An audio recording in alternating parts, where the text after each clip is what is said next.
নমস্কার বন্ধুরা, গল্পের আসরে আপনাদের সবাইকে স্বাগত। আজ আবার উপস্থিত হয়েছি সেই সময়ের পরবর্তী পর্ব নিয়ে। চাকরি উপলক্ষে রাধানাথ সুদীর্ঘকাল পশ্চিমাঞ্চলে কাটিয়ে কিছুদিন হলো কলকাতায় বদলি হয়ে এসেছেন। গ্রেট ট্রিগোনোমেট্রিক্যাল সার্ভে অফ ইন্ডিয়ার অফিসে তিনি 32 টাকা মাহিনায় চাকুরিতে ঢুকেছিলেন। তারপর অক্লান্ত পরিশ্রম ও অঙ্কশাস্ত্রে তীক্ষ্ণ মেধার পরিচয় দিয়ে তিনি অনেক উন্নতি করেছেন। ডিরোজিও শিষ্য রাধানাথ শিকদারের ন্যায় নীতিবোধ অতি প্রবল। উৎকচ গ্রহণ এবং চাটুকারিতা এই দুটিকেই তিনি প্রবলভাবে ঘৃণা করেন। তার অফিসের বিভাগীয় দু একজন কর্তা এইসব গুণের জন্য তাকে বিশেষ পছন্দ করেন। তাছাড়া উচ্চ গণিতে রাধানাথের মতন জ্ঞানসম্পন্ন মানুষ বিলাতেও বিশেষ নেই। কলকাতা অফিসে রাধানাথ বদলি হয়ে এসছেন চিফ কম্পিউটার হিসেবে। বেতন 600 টাকা।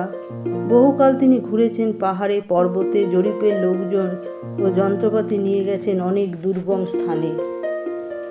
6 ফুটের বেশি লম্বা, দৈত্যের মতন স্বাস্থ্য। স্থানীয় ইংরেজরা তাকে আড়ালে লেভিয়াথান বলে ডাকত। কলকাতায় তার কাজ হলো খাতাপত্রে দুরূহ অঙ্কের হিসেব কষা। হিন্দুস্তানে এখন তেমন যুদ্ধবিগ্রহ নেই, মোটামুটি শান্তিপূর্ণ অবস্থা। তাই ইংরেজ কর্মচারীরা এখন অন্য নানাবিধ কর্মে ব্যাপৃত। পাহাড় পর্বতের প্রতি সাহেব জাতির বরাবরেরই টান আছে। তাছাড়া গ্রীষ্মপ্রধান ভারতবর্ষে স্নিগ্ধ শীতল জলবায়ু অন্বেষণে তারা বারবার পাহাড়ে যেতে ভালোবাসে।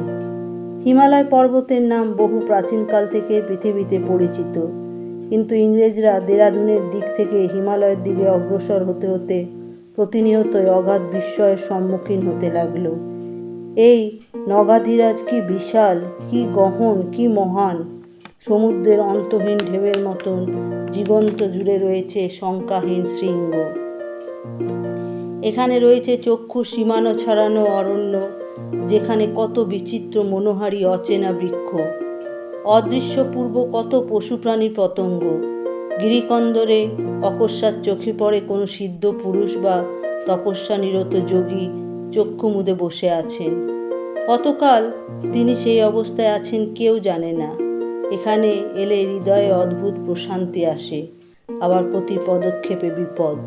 শান্ত ও ভয়ঙ্কর রসের এমন আশ্চর্য সমাহার আর কোথাও দেখা যায় না।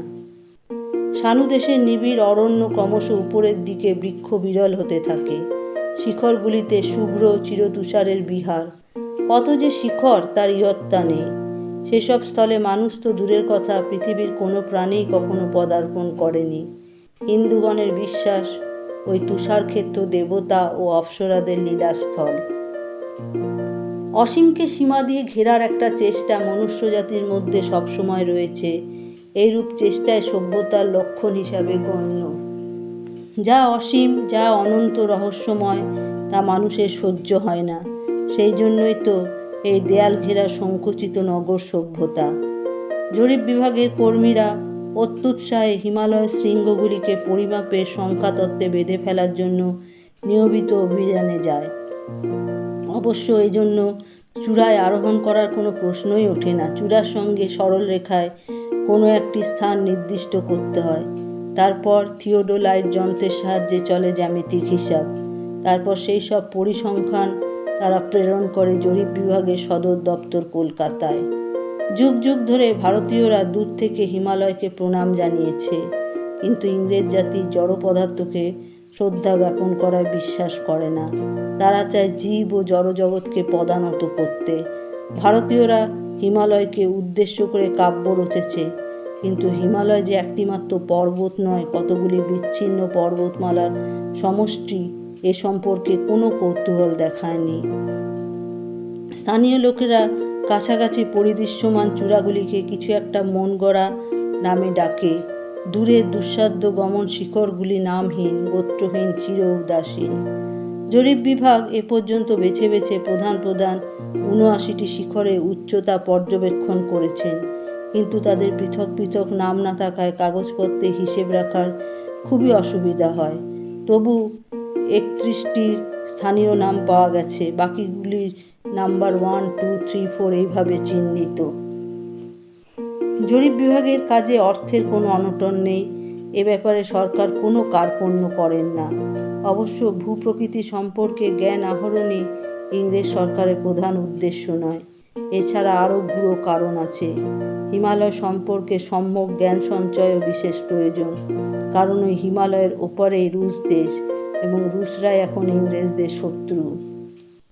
প্রায় শোনা যায় রুশরা ইংরেজদের কাছ থেকে ভারতবর্ষটা ছিনিয়ে নেবার জন্য আসছে। কোনো কোনো পথ ধরে রুশ বাহিনী আসতে পারে, তা কোম্পানির প্রতিরক্ষা দপ্তরের অবশ্যই জেনে রাখা দরকার। জরিপ বিভাগকে তাই প্রবল উদ্যমে হিমালয় অভিযানে নিযুক্ত করা হয়েছে। মাঝখানে 2-1 বার অল্প দিনের জন্য কলকাতা ঘুরে গেলেও রাধানাথ প্রায় 20 বৎসর দেশ ছাড়া। তার অবর্তনে বাংলার সামাজিক জীবনে কত পরিবর্তন ঘটে গেছে, রাধানাথের সঙ্গে সেসব কিছু যোগ ছিল না। এমনকি বাংলা ভাষাও তিনি ভালোভাবে বলতে পারেন না। রাধানাথের বন্ধু প্যারীচাঁদ প্রায়ই বলে, রাধু, বাংলাটা শেখো। দেশের ভাষা না জানলে তুমি দেশের মানুষদের চিনবে কি করে? পাহাড় পর্বত নিয়ে কি তোমার সারা জীবন কাটবে? কথাটা রাধানাথের মনে লেগেছে। অফিস থেকে ফিরে প্রতি সন্ধ্যাবেলায় তিনি প্যারীচাঁদের কাছে বাংলা ভাষা ও সাহিত্যের পাঠ নিতে যান। প্যারীচাঁদের ভাই কিশোরীচাঁদও অতিশয় বুদ্ধিমান ও কৃতবিদ্য পুরুষ। এই দুজনের কাছ থেকে রাধানাথ অনেক বিষয় জানতে পারেন। পাহাড় ছেড়ে আস্তে আস্তে তার মন মানুষের প্রতি আকৃষ্ট হয়। সদ্য পরলোকগত বেথুন সাহেবের নামে একটি বেথুন সোসাইটি স্থাপিত হয়েছে। সেখানে দেশের শিক্ষিত সমাজের অগ্রগণ্য ব্যক্তিরা সমবেত হয়ে দেশের বিভিন্ন সমস্যা ও শিল্প সংস্কৃতি সম্পর্কে প্রবন্ধ পাঠ করেন। রাধানাথকে সেই সোসাইটির সদস্য করে দিয়েছেন প্যারীচাঁদ। প্রথম রাধানাথ সেখানে গিয়ে চুপ করে বসে থাকতেন। তার ইচ্ছে কোনো না কোনো দিন তিনিও সেখানে একটি প্রবন্ধ পাঠ করবেন বাংলায়। ইতিমধ্যে রাধানাথ এক অত্যাশ্চর্য কাণ্ড করে বসলেন। অফিসে বসে তিনি কাজ করছেন। তার সহকারীরা জরিপ বিভাগের বিভিন্ন কেন্দ্র থেকে সংগৃহীত পরিসংখ্যান তার কাছে সাজিয়ে দিয়ে গেছে। চিফ কম্পিউটার এবং প্রধান অঙ্কবিদ হিসেবে তিনি সেগুলি যাচাই করবেন। জটিল অঙ্কের মধ্যে তিনি গভীরভাবে ডুবেছিলেন। হঠাৎ তার মাথার মধ্যে যেন একটা বিদ্যুৎ চমক হলো। তিনি অস্পষ্টভাবে বলে উঠলেন, আরে! প্রথমটা তিনি নিজেই যেন বিশ্বাস করতে পারছেন না। তার চোখের সামনে টেবিলের ওপর ছড়ানো নানান কাগজপত্রে শুধু অঙ্কের সংখ্যা, কিন্তু তারই মধ্যে থেকে যেন মাথা তুলে দাঁড়াতে লাগলো এক পর্বত শৃঙ্গ। সেই শৃঙ্গটি উঁচু হতে হতে যেন একেবারে স্পর্শ করলো আকাশ। রাধানাথ বিস্ময়ে বিমোহিত হয়ে মানস নেত্রে দেখতে লাগলেন ধবল মুকুট পরা সেই সুমহান দিগন্ত বিস্তারী মূর্তিমান বিশালত্বকে। একটু পরেই তার ঘোর ভাঙল। তিনি উঠে দাঁড়িয়ে এক ঝটকায় কাগজপত্রগুলি জড়ো করে নিয়ে ছুটে বেরিয়ে গেলেন নিজের কামরা থেকে। অদূরে আরেকটি কামরায় বসেন কর্নেল অ্যান্ড্রু ওয়া। তিনি সমগ্র ভারতবর্ষের জরিপ বিভাগের প্রধান। আগে থেকে এত্তালা না পাঠিয়ে বড় সাহেবের কামরায় প্রকাশ করা যায় না, কিন্তু রাধানাথের সে কথা মনে রইল না। তিনি ঝড়ের বেগে দরজা ঠেলে ঢুকে এসে টেবিলের উপর কাগজগুলি আছড়ে অতি উত্তেজিত কণ্ঠে বললেন, স্যার দেখুন দেখুন। কর্নেল ওয়া তখন অন্য 2-1টি সাহেবের সঙ্গে কথা বলছিলেন। তিনি হতচকিত হয়ে বললেন, কি হয়েছে শিকদার?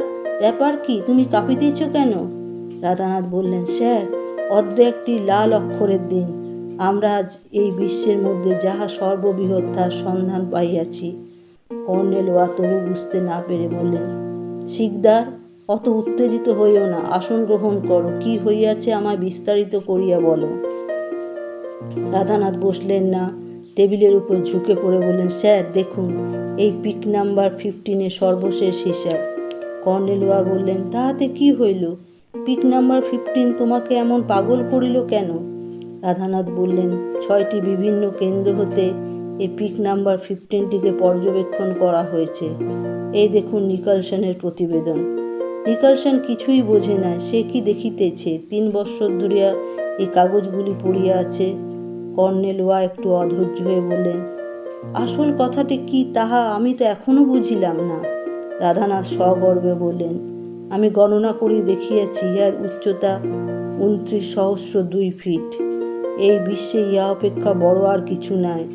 আমরা আবিষ্কার করিয়াছি পৃথিবীর চূড়া। এবার কর্নেলওয়া লাফিয়ে উঠে বললেন, বলো কি? কর্নেলওয়া রাধানাথের প্রতিভা বিষয়ে জানে।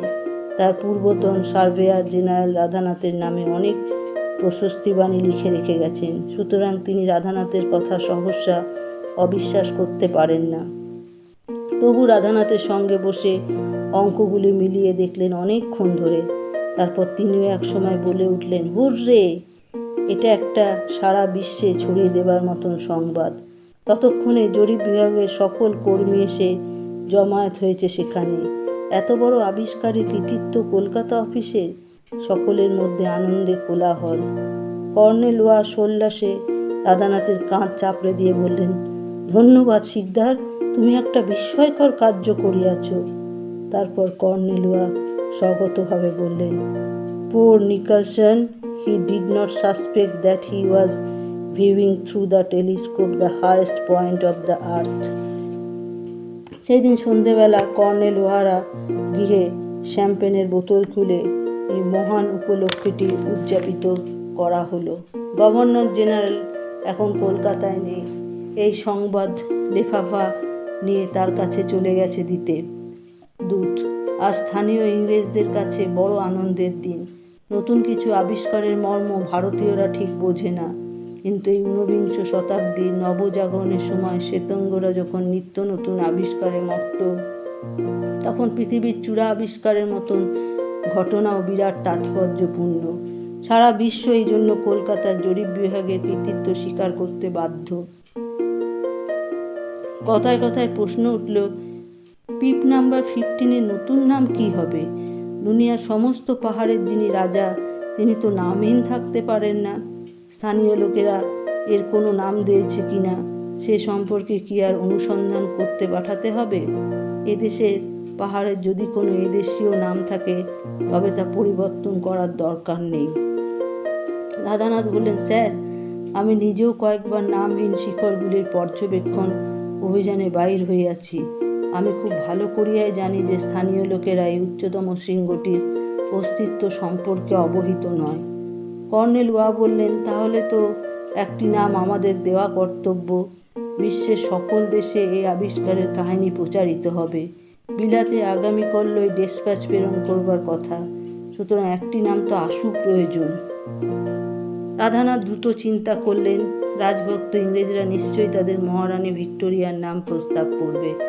রাধানাথ নিজ অভিজ্ঞতায় দেখেছেন যে হিমালয় যেমন পুরুষ, তেমনি হিমালয়ের পরিচিত বড় বড় শৃঙ্গগুলিকে পুরুষ হিসাবেই কল্পনা করে ভারতীয়রা। বেশ কয়েকটি নাম কোনো দেবতার নামে। সাহেবরা কোনো হিন্দু দেবতার নাম পছন্দ করবেন না। রাধানাথ নিজেও একশ্বরবাদী, হিন্দু দেবদেবীদের প্রতি তার আকর্ষণ নেই। তিনি অন্য একটি নাম আগেই চিন্তা করে রেখেছেন। অন্য কেউ কিছু বলবার আগেই রাধানাথ বললেন, ভদ্র মহোদয় বৃন্দ, আমার একটি প্রস্তাব আছে, সেটা পেশ করতে পারি কি? কর্নেলওয়া উত্তর দিলেন, নিশ্চয়ই শিকদার, বলো তোমার কি অভিপ্রায়? রাধানাথ বললেন, স্যার, জরিপ বিভাগের পূর্ববর্তী প্রধান পরিচালক জর্জ এভারেস্ট আমার গণিত শিক্ষার গুরু। ভারতীয় জরিপ বিভাগটি তিনি এমনভাবে ঢালিয়া সাজাইয়াছিলেন যে বলিতে পারেন এই বিভাগ প্রকৃতপক্ষে তাহারই সৃষ্টি। তিনি যে যে বৈজ্ঞানিক পদ্ধতির প্রবর্তন করিয়া গিয়াছেন সে অনুযায়ী আজও পর্যবেক্ষণ ও গণনা চলিতেছে। তিনি অবসর গ্রহণ করিয়া এক্ষণে বিলাতে অবস্থান করিতেছেন। হিমালয়ের ওই রাজশিখরটিকে তাহার নামে অভিষিক্ত করলে তিনি এক পুলক চমক পাইবেন। ভাবিয়া দেখুন, ইহাই হইবে সেই কর্মবীরের প্রতি আমাদের সমবেত উপহার। পিক নাম্বার 15-এর নাম হোক জর্জ এভারেস্ট। উপস্থিত সাহেববৃন্দ এই আলোচনার পক্ষে বিপক্ষে নানা প্রকার আলোচনা শুরু করে দিল। রাধানাথের মনে হলো নামের ব্যাপারটি দ্রুত নিষ্পত্তি করা দরকার। একবার কেউ মহারানীর নাম উত্থাপন করলেই বিপদ, কারণ তাহলে আর তা প্রত্যাহার করা যাবে না। মহারানীর নামের বিপক্ষে কে যাবে? কর্নেল অ্যান্ড্রুয়া বেশ কিছুদিন জর্জ এভারেস্টের অধীনে কাজ করেছেন। তার সম্পর্কে ওয়ার শ্রদ্ধা আছে। তিনি কিছুক্ষণ চিন্তা করে বললেন, উত্তম শিকদার, তোমার প্রস্তাবই গ্রহণযোগ্য মনে হয়। এই নামে আমাদের দপ্তরটি সম্মানিত হবে। তবে আমি একটু সংশোধন করিতেছি, জর্জ এভারেস্ট নয়, শুধু এভারেস্ট। এভারেস্ট শব্দটির মধ্যে এমন একটি ব্যঞ্জনা রহিয়াছে যে এই চিরকালের সর্ববৃহতের পক্ষে বেমানান হইবে না। এরপর কয়েকদিন ধরে বিভিন্ন সংবাদপত্রে এই কাহিনী নানাভাবে প্রচারিত হওয়ায় দেশের লোক প্রথম রাধানাথ শিকদারের নাম জানলেন। ডিরোজিও শিষ্যদের মধ্যে অনেকেই এখন নানা প্রকার কল্যাণমূলক কাজের সঙ্গে জড়িত বলে দেশবাসী তাদের চেনে, কিন্তু রাধানাথ সেই সময়কার হিন্দু কলেজের উজ্জ্বল ছাত্র হয়েও জনসাধারণের অগোচরে ছিলেন। এবার প্রকাশ্যে এলেন। অবশ্য ইংরাজি সংবাদপত্রগুলি একজন দেশীয় লোকের কৃতিত্বের কথা প্রকাশ করতে কুণ্ঠাবোধ করল যথারীতি। প্রায় কোনো ইংরেজি সংবাদপত্রেই রাধানাথের নাম উল্লেখ করা হলো না। কোথাও বলা হলো বেঙ্গলি চিফ কম্পিউটার, কোথাও বা ক্লার্ক, আর বা কোথাও বা শুধু এ বাবু। রাধানাথের বন্ধুরা একদিন রামগোপাল ঘোষের আবাসে মিলিত হলেন রাধানাথকে সম্বর্ধনা জানাবার জন্য। এসেছেন বর্ধমানের ডেপুটি কালেক্টর রসিককৃষ্ণ মল্লিক, দক্ষিণারঞ্জন মুখোপাধ্যায়, এখন কলকাতার অ্যাসেসমেন্ট কালেক্টর, সুযোগ্য শিক্ষক রামতনু লাহিড়ী, কলকাতার প্রধান সরকারি গ্রন্থাগারের গ্রন্থাগারিক প্যারীচাঁদ মিত্র, তারাচাঁদ চক্রবর্তী বর্ধমান রাজের মন্ত্রিত্ব ত্যাগ করে সদ্য চলে এসেছেন কলকাতায়। বাগ্মী ও সাংবাদিক হিসাবে তিনি সুপরিচিত। এছাড়া এসেছেন মদনমোহন তর্কালঙ্কার প্রমুখ আরও অনেকে। ইয়ং বেঙ্গলের দলের প্রবীণ হয়ে অনেকেই সুরাপ্রাণ ত্যাগ করেছেন এখন, কিন্তু রামগোপাল করেননি, বরং তার যেন কিঞ্চিত মাত্রা বেড়েছে। রামগোপালের মুখে অস্থিরতার ছাপ, তার ভেতরে ভেতরে কিছু একটা জ্বালা রয়ে গেছে মনে হয়। রামগোপাল ব্র্যান্ডি ও শ্যাম্পেনের বোতল খুলে দিলেন। সুগন্ধ চাও প্রস্তুত হলো, যার যেরকম অভিরুচি গ্রহণ করবেন। রাধানাথ অতিশয় গোমাংস ও সুরার ভক্ত। তার বিশাল বলবান শরীরটি রক্ষার জন্য এইসব জিনিসের প্রয়োজন। বন্ধুদের মধ্যে রাধানাথ প্রায় মত ব্যক্ত করেন যে হিন্দুদের মধ্যে গোমাংস আহারের প্রচলন করাতে না পারলে হিন্দু সমাজের কোনো দিন উন্নতি হবে না। গোখাদকরা কখনো অন্য কারোর চোখ রাঙানি সহ্য করে না। এবার কলকাতায় ফিরে এসে রাধানাথ অবশ্য বিস্মিত হয়ে দেখেছেন যে তার বন্ধুরা অনেকেই এখন আর গোমাংস ভক্ষণের ব্যাপারে উৎসাহী নয়। যারা একসময় প্রকাশ্যে গরুর মাংস খেয়ে হাড় ছুঁড়ে দিত প্রতিবেশীদের বাড়ির ছাদে, তারা কেউ কেউ এখন আর গোমাংসের নামও উচ্চারণ করে না। এমনকি প্যারীচাঁদ তাকে দু একবার বলেছেন, না হে রাধু, ও নিয়ে আর বেশি বাড়াবাড়ি করো না, হিন্দুরা গোমাংসের সংস্কার কিছুতেই কাটিয়ে উঠতে পারবে না। সেদিন অবশ্য রাধানাথের জন্য প্রচুর গোমাংসের কাবাবও রাখা হয়েছে। ভোজন রসিক রাধানাথ তাতেই সন্তুষ্ট। ভণ্ড হিন্দুরা যত খুশি পাঁঠার মাংস খেয়ে ব্যয় করুক, তার নিজের ইচ্ছে মতন খাদ্য পেলেই হলো। আলাপচারি যখন বেশ জমে উঠেছে, তখন রামগোপাল এবার ক্ষুব্ধস্বরে বলল, কিন্তু আমাদের রাধা যে এত বড় একটা কাজ করলো, সরকার তার স্বীকৃতি দিলেন কোথায়? তাকে কি একদিন পাবলিক রিসেপশন দেওয়া উচিত কর্ম হতো না? যে কীর্তি ইতিহাসের পাতায় স্থান পাবে, তার জন্য কোম্পানির ডিরেক্টরগণ তাকে কোনো পুরস্কার দিতে পারলেন না? অন্য দেশ হলে ওকে মাথায় তুলে নাচত। রাধানাথের চেহারাটি বিশাল হলেও স্বভাবে বড় লাজুক। বিশেষত নিজের বিষয়ে কোনো আলোচনা শুনতে তিনি লজ্জা পান। তিনি বললেন, না না, তেমন কিছু নয়, তোমরা বেশি বাড়াচ্ছ। প্যারীচাঁদ বললেন, তেমন কিছু নয় কেন? তুমি সেদিনকে যে আমায় বোঝালে ট্রিগোনোমেট্রির এমন জটিল গণনা করার ক্ষমতা কজন সাহেবের আছে? এদেশে কারুর নেই। তোমার নিশ্চয়ই কোম্পানির তরফ থেকে শিরোপা দেওয়ার ন্যায্য ছিল। রাধানাথ বললেন, এই তো কোম্পানি আমায় আলিপুরের আবহাওয়া অফিসের সুপারিনটেন্ডেন্টের পদ দিয়েছে। রামগোপাল বললে, তাতে কি হলো? তাতে শুধু তোমার অতিরিক্ত কাজ বাড়ল, তাতে কি তোমার পদোন্নতি হলো? এবার রসিককৃষ্ণ মল্লিক বলল, ভায়া, ওর থেকে আর বেশি আশা করো না। কালো চামড়া কালো চামড়ায়। সাহেবরা যে পদে কাজ করে সে পদে কোনোদিন কালো চামড়াদের বসাবে না। দেখো না, আমি সেই যে ডেপুটি ম্যাজিস্ট্রেট ঢুকেছিলাম, এখনও সেখানেই ঘষছি, আর নতুন চাকরির সাহেবরা টকাটক করে আমার মাথায় ওপর দিয়ে টপকে যাচ্ছে। রামগোপাল বলল, এই অবিচারের প্রতিবাদ হওয়া দরকার। এ বিষয়ে একটা সভা ডেকে রেজলিউশন নিলে কেমন হয়? রসিককৃষ্ণ বলল, তাতে কোনো সুরাহা হবে বলে আমি মনে করি না। আমাদের চাকরি বাকরির উন্নতিকল্পে মিটিং না ডেকে আমরা বরং দেশের উন্নতিকল্পে আরও কিছু কাজ করলে পারি। সবচেয়ে আগে প্রয়োজন দেশের মানুষের মধ্যে অবিচারবোধ জাগ্রত করা। রাধানাথ বললেন, তুমি এই কথাটা বহুত বিলকুল সাচ্চা বলেছ হে রসিক। এবার ফিরে এসে যেন দেখছি জাত ধর্ম হিন্দুয়ানি নিয়ে ফিন হামেশা বাড়াবাড়ি শুরু হয়েছে। লোকের মন আবার যেন পিছাড়ি হটছে। দক্ষিণারঞ্জন বললেন, হীরা বুলবুল নামের বারাঙ্গনার ছেলেটিকে হিন্দু কলেজে ভর্তি করা উপলক্ষে রক্ষণশীলরা আবার নতুন করে ঘোট পাকাতে শুরু করেছে। প্যারীচাঁদ বলল, সে ছেলেকিটি তো আবার তাড়িয়ে ছেড়েছে, এর মধ্যেই শুনছি। রামগোপাল রাধানাথের বাহু চাপড়ে বলল, রাধা, তুমি নেচারের মধ্যে ম্যাগনিফিসেন্টকে আবিষ্কার করেছ। আমাদের উচিত হবে আমাদের দেশের মানুষের মধ্যে কত বৃহৎ কত মহৎ রয়েছে তা খুঁজে বার করা। রাধানাথ বলল, ঠিক, আমায় তোমরা রাস্তা বাতাও, আমি সেদিকে কাজ করতে জরুর রাজি আছি। প্যারীচাঁদ বলল, অনেকে মাথা তোলার সুযোগই পাচ্ছে না তো, সেই জন্যেই বোঝা যাচ্ছে না তাদের আসল দৈর্ঘ্য কতখানি। রামগোপাল বললেন, আমাদের এখন রাজনৈতিক অধিকারের জন্য আন্দোলন করা দরকার।